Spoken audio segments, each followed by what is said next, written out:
Something else that's unfortunate is the idea that Jake Paul might actually fight Gervonta Tank Davis. This can't be real. When it came up a couple of months ago, I was like, you know what? I'm not even going to cover this because there's no way it's real. There's no way they're really going to do that because it makes no sense. Why would you do that for him? Outside of it, like, okay, you can look at it like an exhibition, which it will be, and we'll take a look at some of the rule set for it. But Gervonta Davis is one of, if not the best, biggest names at 135 pounds and is an active in his prime fighter. I don't want to hear the similar to Floyd and Logan thing because at that point, Floyd was retired. Floyd had done all he needed to do in the sport. Tank is still in his prime, still has multiple high-level opponents that he needs to fight. And you can say, oh, you know, the Jake would be a one-off. Side quest. That's fine, but that just tells me that Tank doesn't care about being a high-level champion in the sport anymore. It tells me that he's done competitively in the sport. If he takes a fight with Jake Paul, it tells me he's done. And that's unfortunate. Yeah, Tank has been talking about retirement, but if he goes this route, it's almost certain. Like, it's pack it up. It's over with because the fight makes no sense. It doesn't even make sense for Jake. For all the things Jake's talking about doing, it makes no sense for him. Again, money, sure. If it makes dollars make sense, okay, fine. But I want to see Jake in competitive matchups where I am interested in the outcome. I'm not interested in this. I'm not interested in the outcome of this. I was interested in Floyd versus Logan because there was an idea that Floyd was a little slower, a little older, and Logan would be able to knock him out. If Jake knocks Tank out, so what? What does that do for him? Because he said he could beat Canelo. He said he could beat Anthony Joshua. This one to me, like, I've gotten on board with a lot of Jake fights because they've made sense. Right? To me, they've made sense. Even Julio Cesar Chavez, after he's already beaten the guy that beat Julio Cesar Chavez Jr., he beat Anderson Silva a couple of years back now. This one still kind of makes sense because you're getting maybe a better version of Chavez, and you know he's around the same weight now. When you talk about the Tank fight, I don't understand it. I don't understand it. But let's take a look at what he said to Ariel Helwani and see how he explains this fight. Was the next one Tank? Yeah, I mean, that was on the 1 yard line as well, but he has to rematch, you know, Lamont Roach. He wants to get that back. And then we'll be back in discussions with Mr. Gervonta. But, man, this is the nature of boxing. You have massive fights on the 1 yard line and things just fall through. Again, I just don't know why would this be where you go? Like the Mike Tyson thing, I could kind of understand because it's Mike and it's an exhibition and he's retired. Tank still being in the competitive nature of the sport throws this one completely off for me. And the fact that Jake is like 60 pounds bigger than he is. Right? Like Mike was obviously far older than Jake, and that was the big knock on that fight. Mike should not have been in there with Jake. Said that many times. Jake has fought so hard against people saying he's bad for the sport. He's bad for the sport. He doesn't actually want to fight or step up or do any of this stuff. And I've kind of had his back when I'm like, no, he is doing what most boxers have done early in their career. But this gives those people more ammo to be like, yeah, bro, look, this is what we're talking about. When we say he's bad for the sport or when we say that he's doing stuff that doesn't make sense and he's making a mockery of things, this is what they're talking about. And again, I wouldn't have any problem with it if Tank was way past the point where he could fight competitively at his weight class and have fights with guys like Shakur Stevenson or even, again, rematching guys like Ryan Garcia. Those type of fights that people want to see that make more sense. This one doesn't make any sense. I don't know, though, because I never really thought Tank was that good. It would just take the right fighter to pick him apart, to be honest. Someone who had high activity and wasn't afraid of his power. So I always saw so many holes in his game. So to me, it wasn't that surprising that someone finally gave him some good work.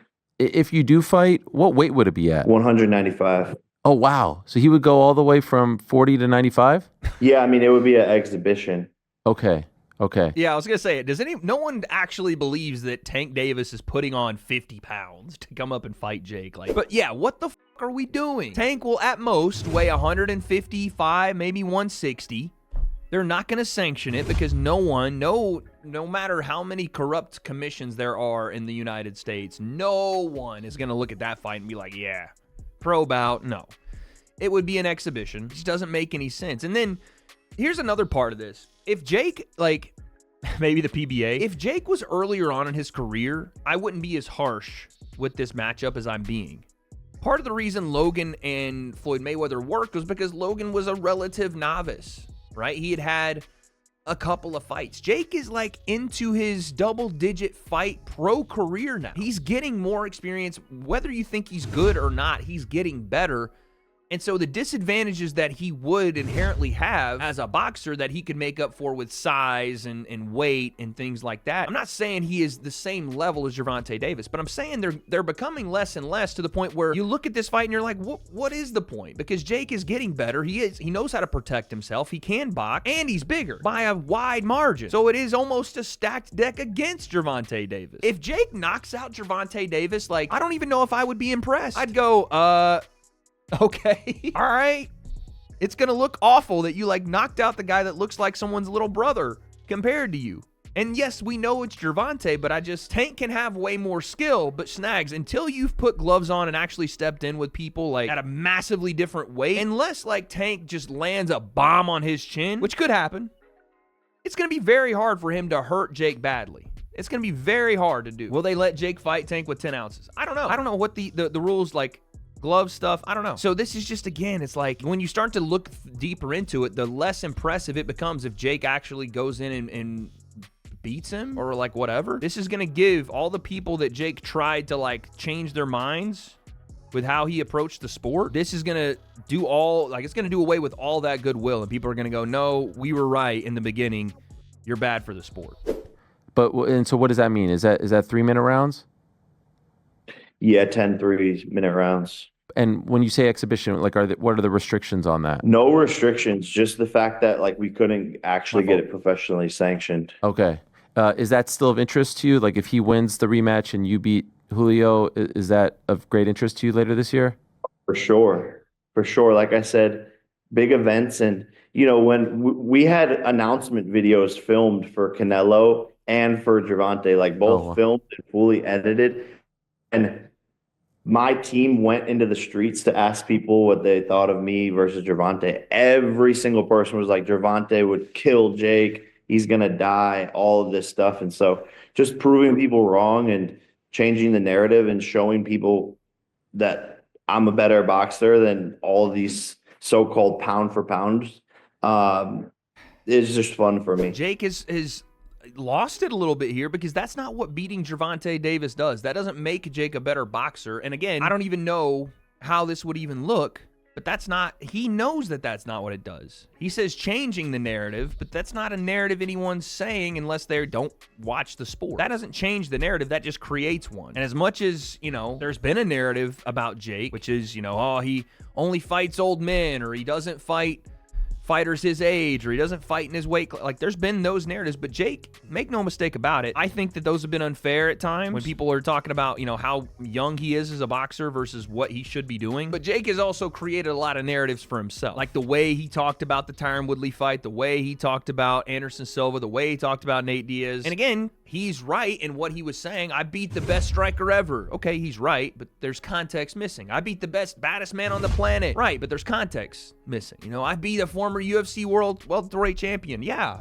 but there's context missing. I told you guys 4 years ago that Jake was the king of creating and spinning narratives when it came to the verbiage he used around the fight. You said he's not chasing boxing glory, and I have to push back because you're right that he'll chase massive fights, and this would be a massive fight numbers-wise, and of course, we're going to watch it. But he has stated he wants to chase boxing glory. He has stated he wants to become a world champion. He has stated those things. So you get to a point where, yes, you can take sidetracks, and this is why I'm not criticizing the Canelo one as much, right? Because Canelo is at least closer to his weight and closer to the end of his career, in my opinion. Maybe not. But the Gervonta one is such a wide gap, and it's such a polarizing, middle-of-the-road thing for Gervonta. It's more so Gervonta accepting this, because of course Jake's going to call out the biggest names in the sport, and then if he wins, like I said, we talked about this with the Julio Cesar Chavez Jr. fight. I fully expect Jake to win that fight, and he potentially is going to knock Julio Cesar Chavez Jr. out. And when he does,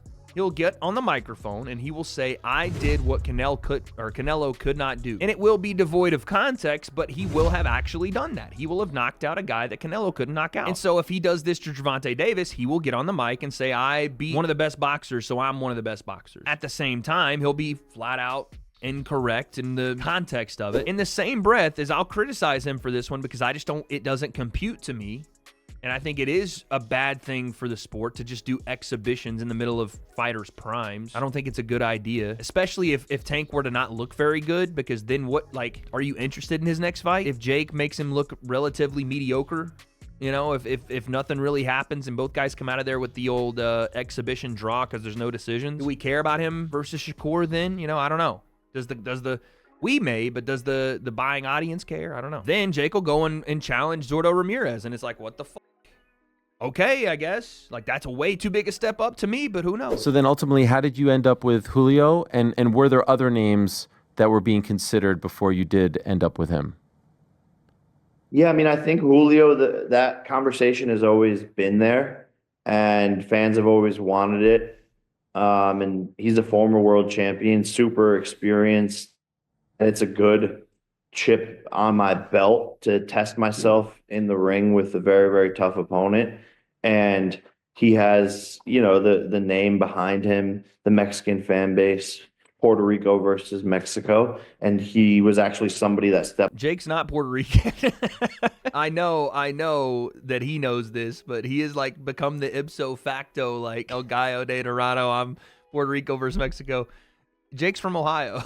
But also, this is why I like the Julio Cesar Chavez Jr. fight. And maybe there's not many fighters that can check this box for Jake, but everything he said is right. There's a big name there. There's legacy there. His father is one of the greatest, if not the greatest Mexican boxer ever. There is a bit of a challenge there. If Julio Cesar Chavez is truly off the you know, that cocaine and all the hard drugs and everything else, and he's gotten himself clean, this would be a tough night out. And if he was, you know, he's 39, so he's a little bit over the hill. But these are like good little boxes to check for where Jake's at.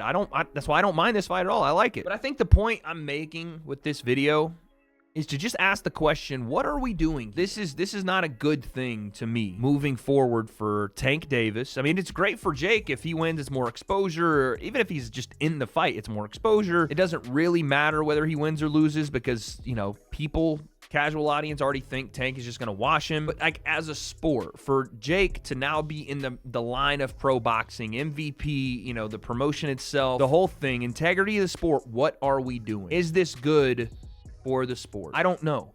I don't think so.